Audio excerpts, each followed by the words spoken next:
Zhvillima në fakt në dosje siç po flitet gjerësisht në media, bëhet fjalë për dosje të një biznesmeni, një ish-ministri dhe deputet i tanishëm dhe kandidat për deputet, si dhe një personi të afërt me biznesmenin.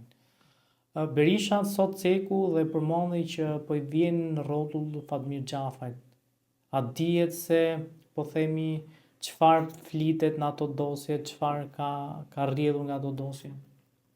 Nuk e dia është person në fjalë, sepse zoti Berisha gjithmonë nxjerr emra, rasti i tij që gjithmonë e bën me emrin e zotit Xhafaj, por në rast se jemi në këto kushte, do të thotë që jemi në një luftë të brendshme në Partinë Socialiste.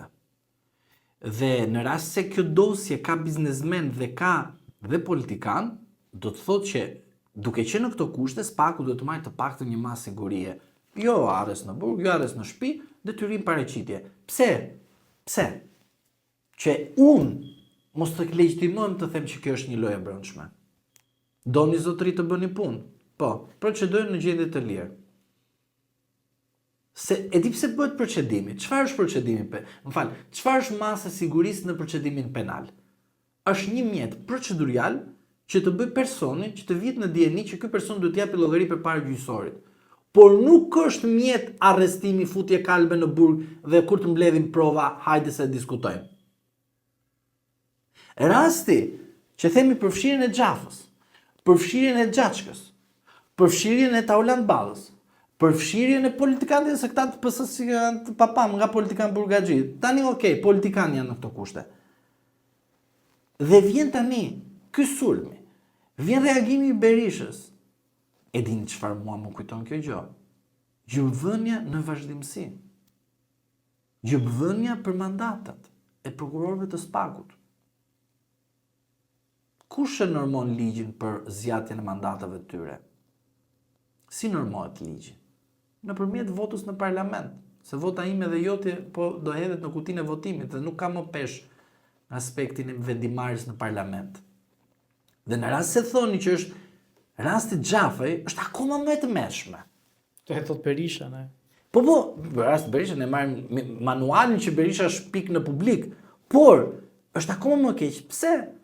Sepse brenda prokurorisë që ka një politikan i cili është ai që bëri reformën, pra bërën reformën, me këto skandale që ka, ai që tenton të ribëj një komision tjetër përsëri për reformë, mos është në i kanosje për Xhafajin që mos të jetë më edhe sikur të jetë deputet person që duhet bëjë ndryshime kushtetuese.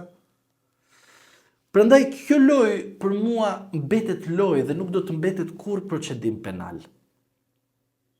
Edhe sikur zoti Xhafaj, se kjo nuk është mbrojtje për zotin Xhafaj, po thjesht e them nga aspekti juridik.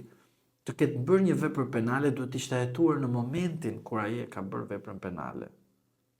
Dhe nuk ka pse të kishte rrjedhur një informacion i padëshiruar. Pra, jemi në fazën që unë ju them, është një lojë e mirë organizuar për të bërë presion në aspektin politik nga vetë Spaku për të zgjatjen e mandateve. Ju a e mendoni se zoti Veliaj e kishte menduar ndonjëherë që do ishte në burg? Nuk e mendoj se mendoni. Asaj vetë nuk e mendonte. Po zoti Meta, po ashtu edhe ai. Po zoti Berisha, po ashtu edhe ai. Po 5 drejtorët e Bashkisë së Tiranës, po ashtu edhe ai. Po rastin e Ilir Beqit, po ashtu edhe ai. Ai asnjëherë, këta si individ nuk kanë menduar kurrë se do kapen. Po kjo nuk do të thotë se drejtësia është ajo që veproi. Ata besuan tek vetja e tyre që mund të bëjnë gjithçka mbi ligjin. Sepse pikërisht ata janë ligji. Dhe këta që unë po të citoj, janë individ të cilët kanë qenë dhe janë pjesë të pushtetit legislativ që është parlamenti, që zbaton edhe vetë Spaku. Nëse të dalë një ligj dhe thotë të gjithë prokurorët e Spakut shkarkon me njëri nga detyra, do jetë prokurori i cili s'do të jetë shkarkuar nga detyra? Nga ku? Nga parlamenti. Prandaj, kjo është një lojë juridiko-politike për të arritur qëllimin dhe objektivin e vetë që ka Spaku. Sepse me kalimin e 9 vjeçar të mandatit të çdo prokurorit, nuk shkrihet godina Spak, por ikën prokurori nga ajo prokurori.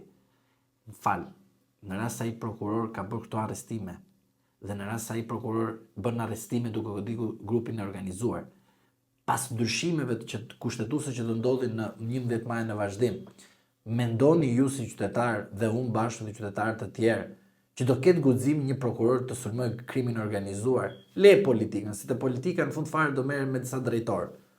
E do sulmoj krimin organizuar? Kush do jetë ai që e din që përfundon mandati pas 9 vitesh që të bëjë sulm kundër krimit organizuar? Asnjë nuk është. E patë raportin e Spakut me shifrat? Çfarë tha raporti i Spakut? Kemi bërë sekuestrime, kemi bërë këto, thjesht statistika. A pat flagrancë? Jo, me arsyetimin që nuk na kanë bërë kallëzime. Po mi, çfarë punë bën ti brenda në prokurori? Nuk del në terren të hetosh, të përgjosh. Ke dy elementë të rëndësishëm që janë në aspektin e përgjimit. Një në parandalimin e krimit, që mbetur në tentativë, po jo çdo krim mbetet në tentativë. Sa e bëjmë si refren, si këngë.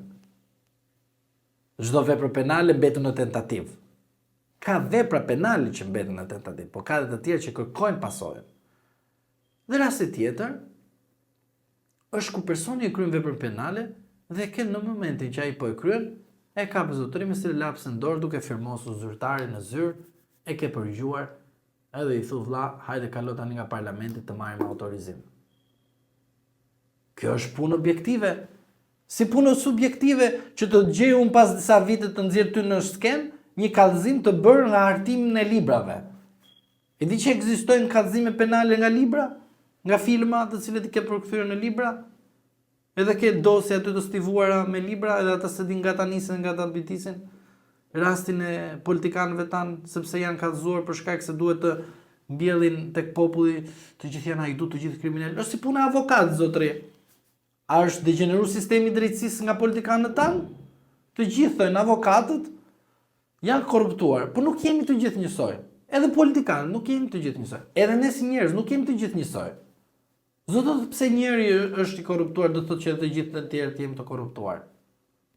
Prandaj, loja që bën Berisha bashkë me Ramën, sepse unë jam i bindur që Berisha dhe Rama mbajnë njëri tjetrin. E di pse jam i bindur për këtë gjë. Sepse pikrisht Berisha në rast se donte që Rama të dështonte, nuk bënte marrëveshjen e 26 korriku 2024. Bënte çmos që Rama mos të legjitimohet kurrë pas zgjedhjeve të 11 majit. Këtë do bëja unë. Pas zgjedhjeve të 11 majit, më mirë zgjedhje të pavlefshme se sa të jenë zgjedhje të kësaj natyre.